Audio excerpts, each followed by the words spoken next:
Well, guys, we back. Look what showed up, guys.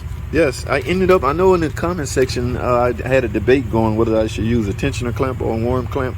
Well, I got this. Only problem is I don't have a tool for this. So it's time for me to utilize one of my 3-bar rule tools, guys, from my buddy. Let's go back here and see if he got one, guys. Let's get it. What you got for this? I gotta tighten this up. Come on, man. I've got a tool for that. You do? How you get one and I don't got one? I'm not losing tech and you are. Shut up, man. Whoa, that's exactly for this? Yeah. One way I'll put it on, one way I'll take it off. Okay. I think that's the put it on. And here we are, guys. All right, this is exactly the setup I needed. I'm gonna do some investigation on this tool and simply get me one. If you don't have one, you might want to get one. But let's get this job done, guys. Let's see this fancy hook tool, guys, used to take this hose clamp or this hose off right here. Now I had to get this clamp off first, guys. Now I have a tool to install the new clamp right here. Okay, in fact, here is the new clamp. All right, so I got a lot of stuff going on here, but for number one, this tool right here, this hook, let's talk about this hook, guys. It is needed to break the seal of this hose right here. This is very much, it's been on so long, it's almost feel like it's sealed up.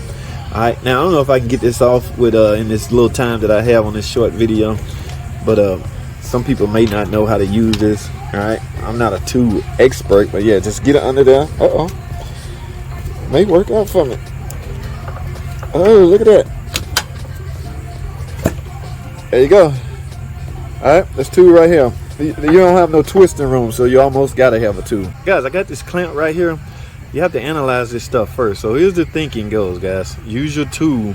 What you're trying to do is get this piece right here under here. That's what locks it in place. So with your tool, with the clamp on the hose, and you squeeze this, all you hoping for is this little piece to jump up under here. All right, that's what locks it in place. You don't want to do it now. You want to do it when you get it on the hose. All right, because this is real funky. You got to pay close attention. All right, let's see what happens. All right, guys, I got the hose clamp in place. Let's grab the tool, put it in position. And remember what we talked about. Our motive here is for this to go under here, meaning it's now locked in place. Let's see what happens. Wow, you saw that? Got it. All right, motive accomplished. I have accomplished my motive. That is now under here. So that is now in place, guys. 3.2 Cherokee P0128 thermostat, guys. I got the new one on it. Here's the old one. Yes, it even started leaking. All right, we had this incident with this clamp, guys. Watch one of my past videos concerning this clamp. But now I'm done, guys. This job is done. At least the thermostat is on. All right, now it's time to make sure we have no air pockets. Let's get that out. Y'all see what I'm about to use right here? Mopar, guys. Antifreeze. This is the 10-year antifreeze this car calls for. Would other antifreeze work? Absolutely. This is my antifreeze of choice, okay, for this particular car. All right, I do not use German antifreeze. This is mine. It's that big old M. Yes, guys. All right, it's enough clowning around, JT. Let's get this.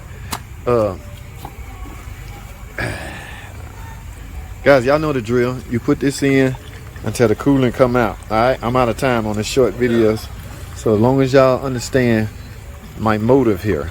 All right, I gotta go. That's all I have.